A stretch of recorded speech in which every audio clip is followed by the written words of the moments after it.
1-800-449-8686. This is the Phil Hendrie Show. Our website, philhendrieshow.com, and you can pick up a copy of our CD, whatever we're selling at the time. Our 2000 is going to be coming out soon. Isn't out yet, but we already got the tracks. Did you lay that stuff to DAT? My man. And then that goes over to the duplicator, and then we've got our year 2000 Best of the Phil Hendrie Show CD coming out. And all of the money goes to benefit my friend's place, a resource center for homeless and runaway kids in Hollywood. They're having a casino night on November 2nd? I think it's in November. And Dwight Yoakam appearing. So it's just it's a great organization. We're happy to have raised this year about $153,000 from the sale of our CD for my friend's place. An NAACP leader indefinitely suspended for anti-Semitic comments about Al Gore's running mate has resigned to form a new civil rights coalition, and he refuses to apologize for his remarks on Senator Joseph Lieberman, the first Jew named to a major national party ticket. But Lee Alcorn, who resigned Wednesday afternoon from the NAACP after 2 decades of service, drew nationwide rebuke. Alcorn said Monday that Gore's selection of Lieberman, an Orthodox Jew, as a running mate was suspicious.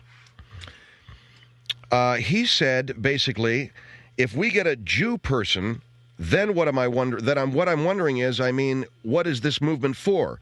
Does it have anything to do with the failed peace talks? Alcorn went on to say during an interview on a Dallas radio station, so I think we need to be very suspicious of any kind of partnerships between the Jews at that kind of level, because we know that their interest primarily has to do with money and these kinds of things, Alcorn said. Well, a firestorm of criticism erupted. Julian Bond, the chairman of the National NAACP, called his remarks hateful. Reverend Jesse Jackson, who I think cracked that Hymietown thing not too long ago, said that it was a bunch of bullcrap, and the guy is just, everybody's leaning on him. We want to bring on Reverend Pastor William Rennick from the Joyful Union Congregation in Bellflower, California, to just sort of give us his read on this thing, as it's been a pretty tough day, I guess, Pastor Rennick, for the NAACP. Well, I think it's been a tough day for truth, Mr. Henry, because I think you have to understand that when a black man speaks the truth, unlike a white man, I think his rebuke is more forthcoming. I think it's more immediate. I think that what... So we're not just going to talk about whether this guy said something anti-Semitic. We're saying he's a black man, so he got fired. Well, I think what happened to Lee Alcorn's unfortunate, but it indicates another black man speaking his mind, telling what we know to be the truth, and losing his job. He's taking one for the white man. And, all right, what do you mean he's taking one for the white man? Because white people think that Jews are cheap too, but they don't have the guts to say it. So we trot the black man out to say what the white man told him to say. Now, the NAACP is... Oh, boy, so the white man told Lee Alcorn to say that Jews are cheap, or that they're into money, huh? Look, Phil, the NAACP is basically an organization that was started by white people and is a white man organization. You're not a supporter of the NAACP? No, I'm not. And well, all right. Let me just finish. The black man... that the black people that speak from the platform of the NAACP is speaking the white man's words, and here's another brother taking one for the white man. Now, what is truthful about what this Mr. Alcorn said? Well, Jews are good with money. Think about it: Annenberg, Eisner, Ovitz, Katzenberg, Spielberg, Baumer, Karmazan. Mel Karmazan is one of the biggest Jews and has one of the largest caches of money I've ever... Redstone, there's another Jew he's doing business with. Are you an anti-Semite? What? And are you in an office? I'm in one of our foyer offices right now. I'll move inside. All right. Are you an anti-Semite? No, sir, I'm not an anti-Semite. I speak the truth. We are talking about truth. Murdoch, Schwab, Jew after Jew after Jew. It's a long line of Jews. Now, I applaud and commend the instinct and the great fight of the Jews, but I cannot deny that they're good at money. Now, you tell me they're not good with money. I don't know. What if I said this? What if I told you that black folks are good at dancing and making peach cobbler? That don't bother me. That doesn't bother you? That don't bother me at all.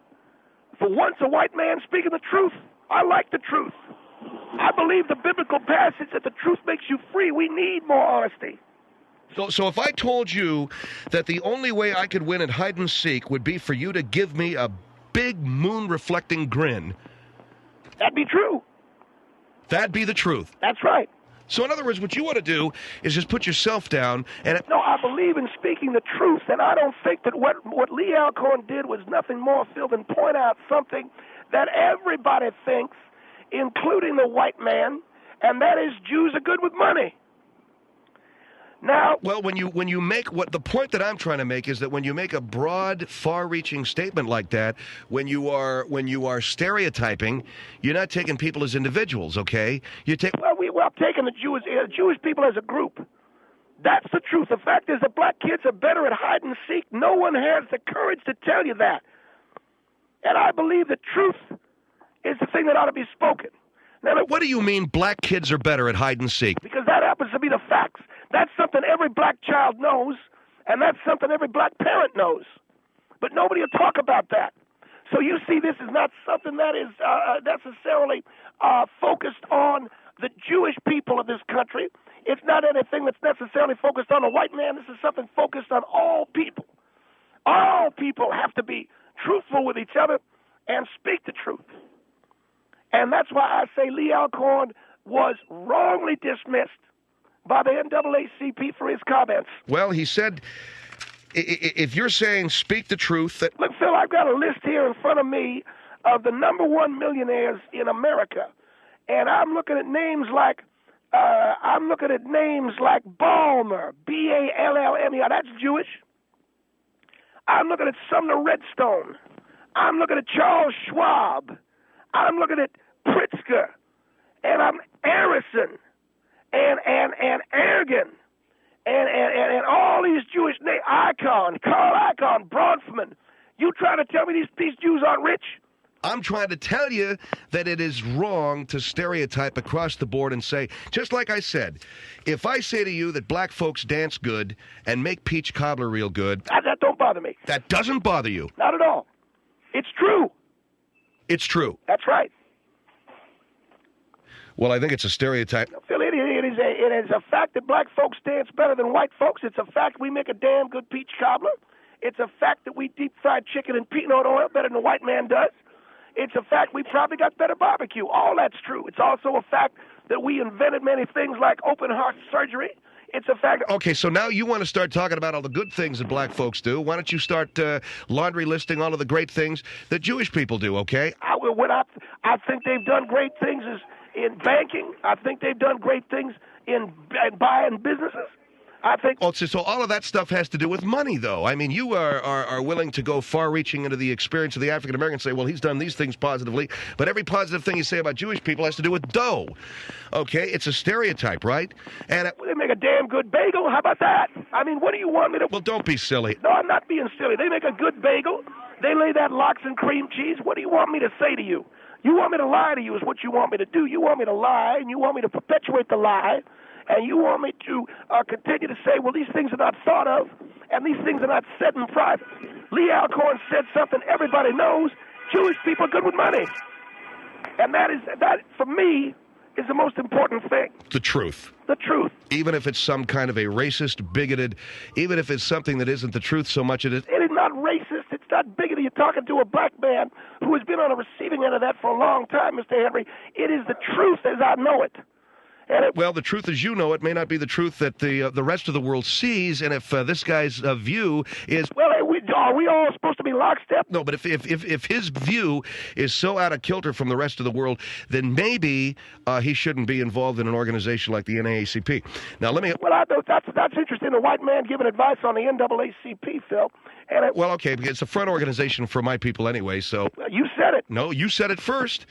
1-800-449-8686 is our number. We're talking with Pastor William Rennick on the comments of an NAACP leader named Lee Alcorn, who said during a radio interview that we have to be suspicious of any kind of partnership between the Jews at that kind of level because we know that their interest primarily has to do with money and these kinds of things. He was suspended indefinitely, and he therefore resigned to form a new civil rights coalition, and he refuses to apologize for his remarks.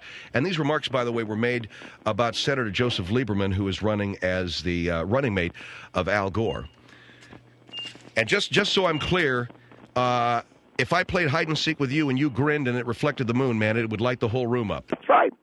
I got a hell of a moon-reflecting grin. I got no problem with that. So you just smile, man, and light the room up, huh? You got it. All right, sunshine. Whatever. Jeez.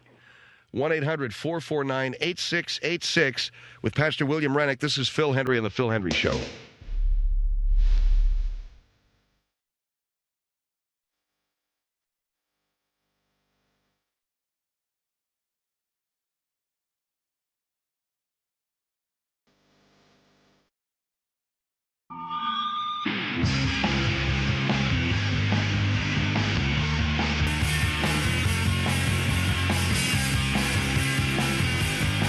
One 1-800-449-8686 is the Phil Hendrie Show with Pastor William Rennick from the Joyful Union Congregation in Bellflower, talking about the comments of Lee Alcorn of the NAACP in Dallas that got him basically thrown out of the organization, where he said that let's not get involved with Jews at the level of vice president or president because their interest is primarily with money and these kinds of things. What is it about black people that they don't like Jews? I never said anything that black people don't like Jews. But you know as well as I do, there's a long history of enmity, basically going one way, isn't it? What is that supposed to mean? That Jewish people have gone out on a limb and gone out and laid it on the line for black folks, but the return is not there. African Americans, not all, but I would say that there is a strain of anti-Semitism. What's with the hate? Why do black people? You're making some assumptions that I think are racist. You're a racist if you said... Oh, I'm a racist now. This guy said he doesn't dig Jews because they are into money. You're saying that all black people hate Jews. I'll tell you that what basically was said was a truthful thing. All right, so Jews like money, black folks are dancing, and they love peach cobbler. What about white people?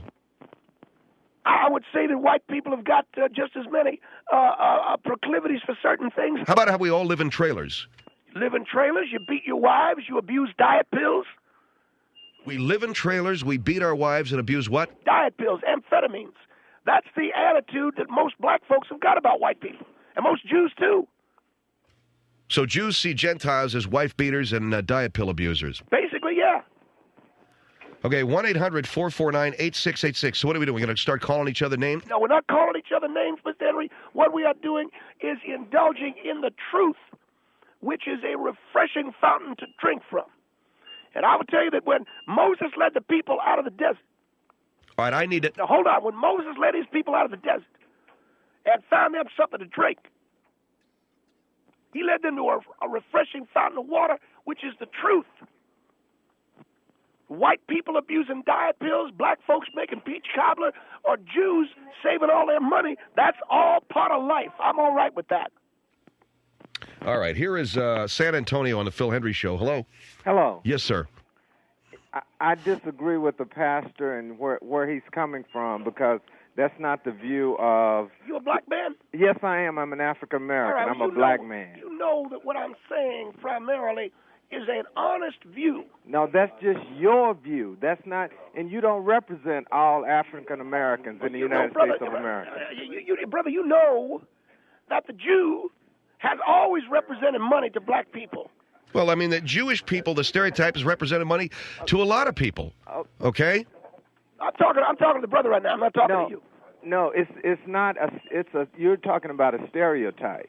You're talking about a view of putting people in a category, and that's what's wrong with America today. That's why I said this. Too often people are put into categories wrongly, and who is this? That's why I jumped up that stereotype about black people dancing. And that's true. And there's nothing wrong with that. That's true. I know some black people that can't dance. It's a stereotype. Brother, I'm talking about by and large. It's a stereotype. But no, by and large, you know black folks know how to move it. You know, I'll tell you. I know a lot of white people that know how to move it too. So it's a stereotype. What about that peach move off of like that? Let's move to the issue. What about that peach cobbler crack? Let's move to the issue. The issue is this: the gentleman up in Dallas, representing the NAACP, spouted his own opinion, and that's what got him fired. And that'll get you fired anywhere in America. Brother, you know if you're in a company man, and you go in and spout your own opinion, and it's not the company's voice. You know the white man believes that.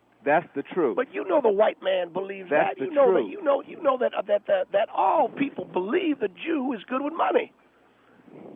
And I don't know. Well, You know, he didn't say just that Jewish people are good with money. He said that a relationship was not a good idea. That's what he said. said. He said he was suspicious of it. He said that. well, wouldn't you be suspicious of a man who's good with $1? Are you afraid he's going to take your last dollar? Why would I be suspicious of a man that wants to save his money and invest his money? You know, that's the problem. What about if you went with into many business? Americans today, that we're not saving, we're spending, and What it's if you not went just into business with that man and you afraid he'd take your last dollar? That's what I'm talking about. Oh, No, that's I don't fear that. ignorant, and I have to go back. You know, I love the way the white man jumps in here, don't you, brother? Yeah, I got to. Well, I happen to be the host of the show. Yeah, but while I'm talking to the brother here, you keep jumping in. I'm the host of the show. I'm going to be jumping in a little bit, okay? All right, that's fair. All right, sir. I have to move on. I thank you very much for your call. Now, you cut the brother off, didn't you? Yeah, because I'm a member of the Ku Klux Klan, and You know, I like you, Phil, because I can see you got a sense of humor. But you don't know that deep down inside you're a racist. You know, that's right. Deep down inside, I'm a racist. you are. You're all right. You're a good man, but you're a racist. You hate blacks, and you hate Jews. And That's exactly right. well, I can tell the way you treated that brother there. You wouldn't let me talk to him. Well, let me cut you off from another caller right now. Let's go to Houston on the Phil Hendrie Show. Hello? As long as you see it. Houston. You want me to talk or you want me to hang up? Go ahead, dear. You talk. Well, I was just saying, that fella, I hear him all the time when he come on your show, and I That's just right. That's really, right. truly, I enjoy his talking. That's right. But he's telling you the truth. There's no such thing as black or white.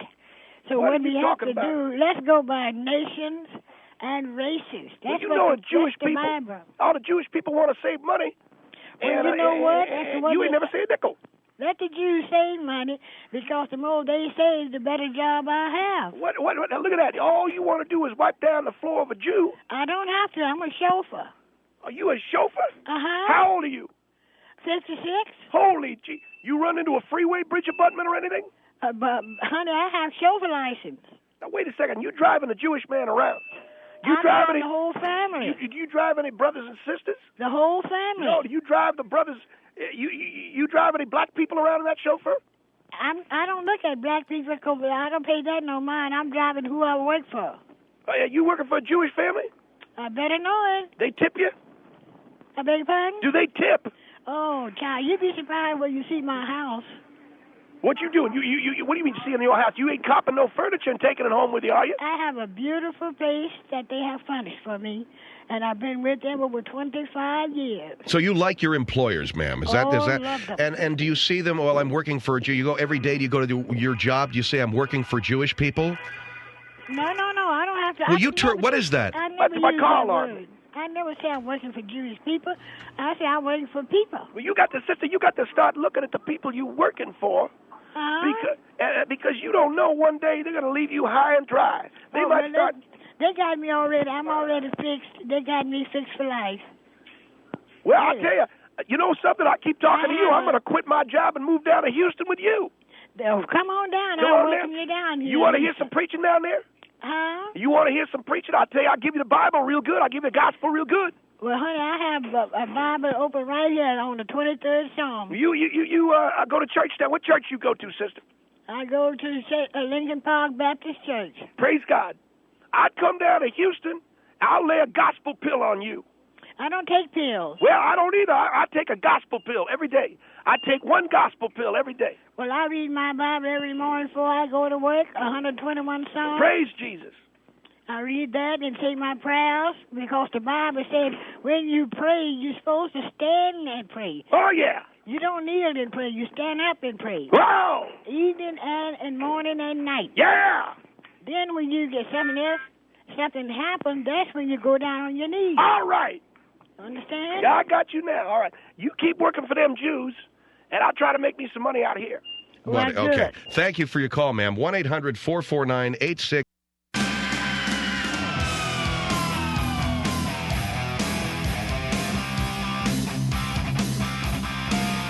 Because you racist. Love it. You keep calling me a racist. And I don't know why. 1-800-449-8686. Phil Hendrie Show here with Pastor William Rennick from Joyful Union Congregation in Bellflower, California.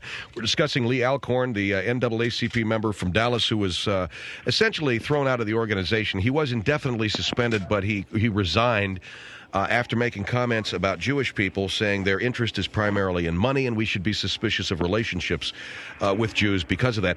And this was all aimed at comments about Senator Lieberman, Joseph Lieberman, Al Gore's running mate. Now, why, may I ask you, Pastor Rennick, why'd you just call me a racist? Because you know, Phil, as well as I do, that you have got me on your program, and you are going to cut me off.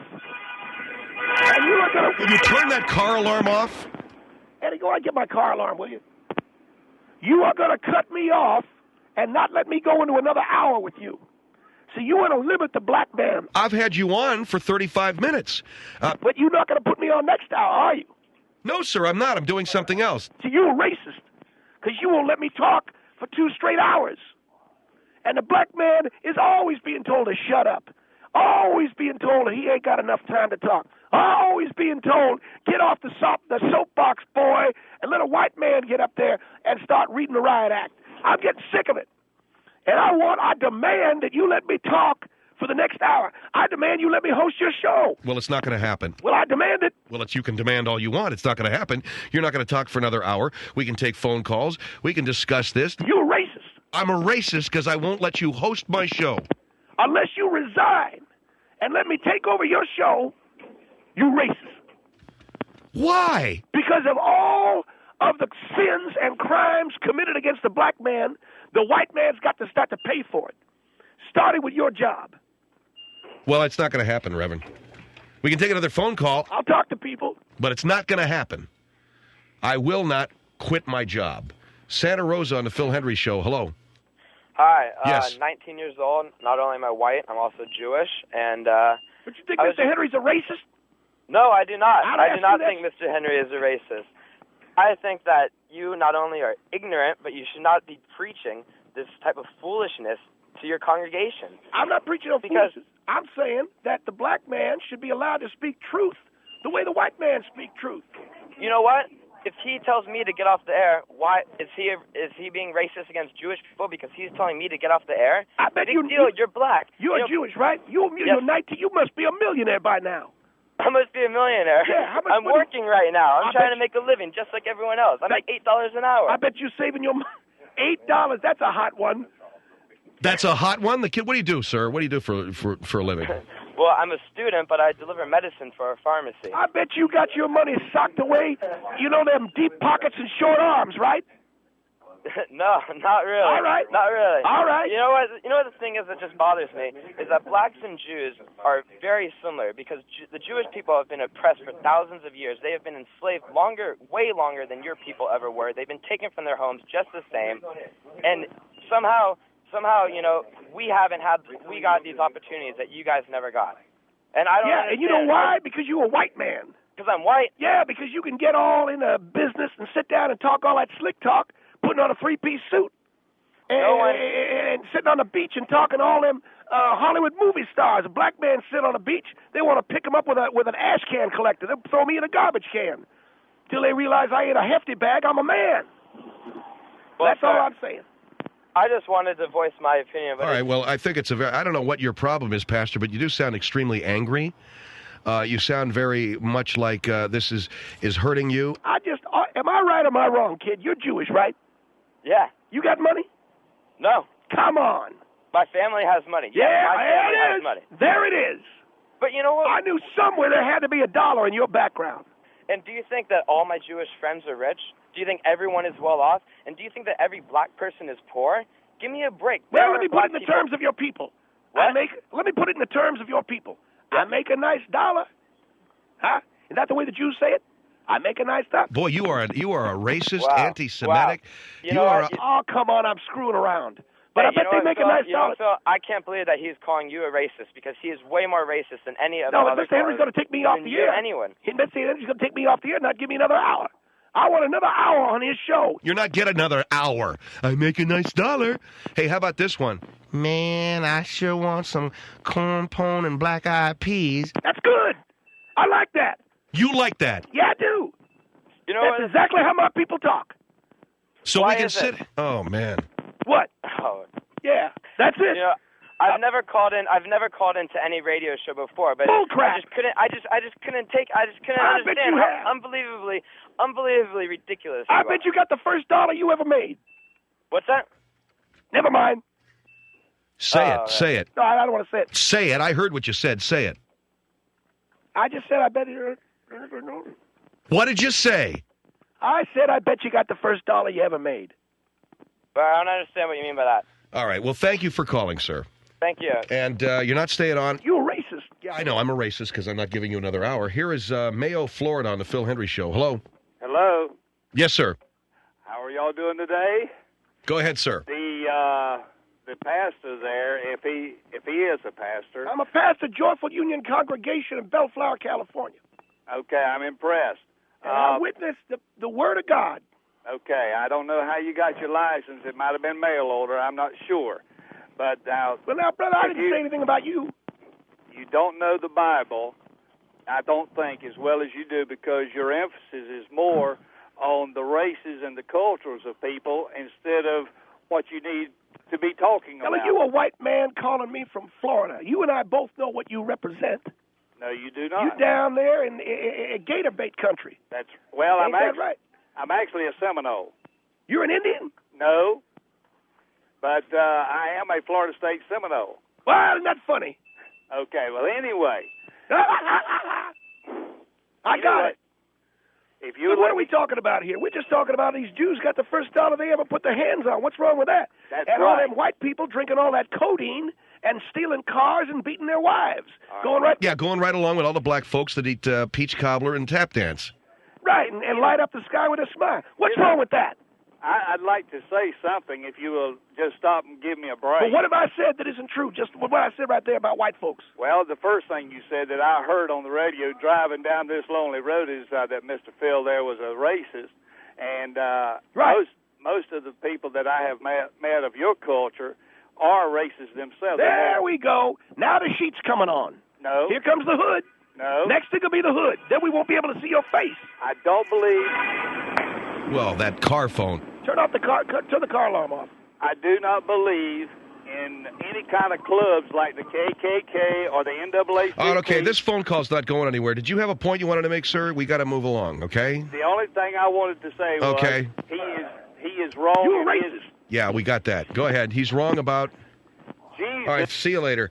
1-800-449-8686. I'm tempted to throw you off the air. You would throw me off the air? You're a racist if you don't give me... You know what? You're gone. No, you better give me more. You can't throw me off. There, I just did it. You're a stinking racist because you... Tired of the guy. I'm sick of listening to him. 1-800-449-8686. I just think there comes a time when you got to draw the line, okay?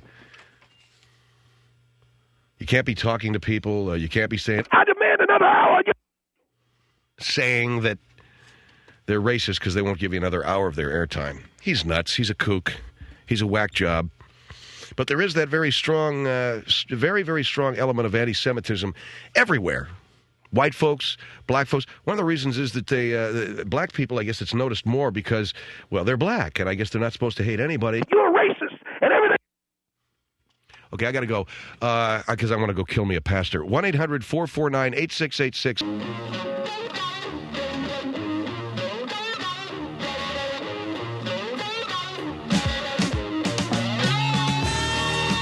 One 800-449-8686. Phil Hendrie Show. Did you pick some stuff out here for me, Alex? This is another catalog, the Members Marketplace AAA. They've got a new logo, but our quality products and friendly service remain the same. All right. I'm a AAA member, but I don't get that Westways magazine or any of that stuff. I don't know what. I guess I'm not the biggest, one of the bigger members. But they do send this Members Marketplace bags and crud that you can buy if you're a member. Now, here's one that I saw that smacks of panic to me. This, if you have this in your car, you got to be panicking. Don't be without this indispensable rescue hammer. Don't be without it, it says. Don't be without this rescue hammer. This unique multifunctional hammer can literally mean the difference between life and death when trapped inside a wrecked vehicle. The 4-in-1 SOS emergency hammer fits comfortably in one hand to deliver a blow strong enough to shatter a windshield or a window for a quick escape or rescue. But that's not all. You know what else it has? It has a device that helps you cut the seatbelt away. It also has a glow-in-the-dark locator, a glow-in-the-dark on-off switch. It's got an emergency flashlight attached to it. And as I mentioned, it can shatter windshields with one blow. A holder keeps the hammer within reach at all time.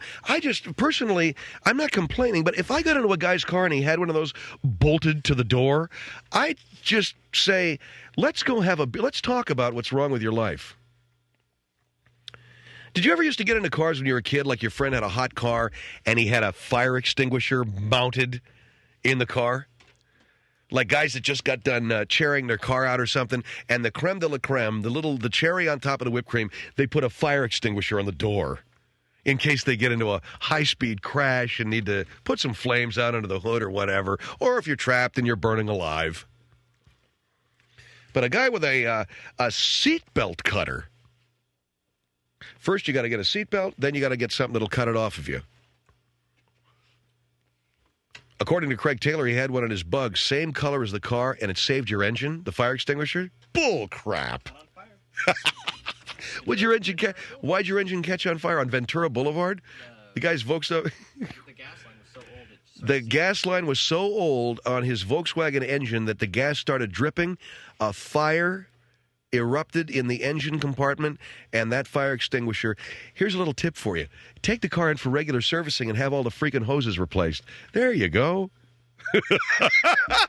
Now, that's good. Now, see, there's a reason why to have one. Some guys have them because they start racing like street racing, and they have to put fires out that start. When I was in high school, I have to say this, and I don't mean, I don't want to influence any kids negatively, but I was inside of a few cars that were street racing. I never saw a fire erupt. But, I could be wrong. That thing that Craig just mentioned about the fuel line. But if you get the hoses replaced, then a fuel line doesn't leak. You don't need no fire extinguisher, okay? But maybe you need a fire extinguisher. You don't need no seatbelt cutter. Look at that. And the picture of the guy here is worth millions. The guy's got this look on his face like, oh, no. And he's banging away and he's smashed his window out.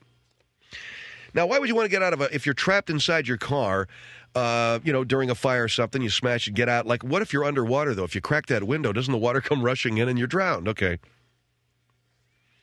So that's one that you're all going to want to get there. That's your SOS emergency hammer 4-in-1. But the seatbelt cutter alone. One time I got into my car, my seatbelt, I could not move forward, and like it trapped me, and it was one of those kind of hydraulic belts. I thought I was going to choke to death, but I would have used it then. I would have been reaching around for the seatbelt cutter because my wind was cut off. I was like, oh, God, the belt's across my neck. So I'm reaching down for this thing, trying to get my seatbelt cutter to cut my... What if you're picking your date up or something, or father comes out to meet you at the car, or you're at a drive-thru, for instance. Hi, welcome to McDonald's. May I help you? Oh, help me, God, please. Help. And you're hacking away at the seatbelt because you're paranoid, because you're in traffic, because it's been a bad day, because you see a lot of smog, maybe there's a lot of smoke or something. Suddenly, like Michael Douglas and Falling Down, you decide you want out. Your seatbelt cutter, you're hacking away at the seatbelt, you're smashing the window out.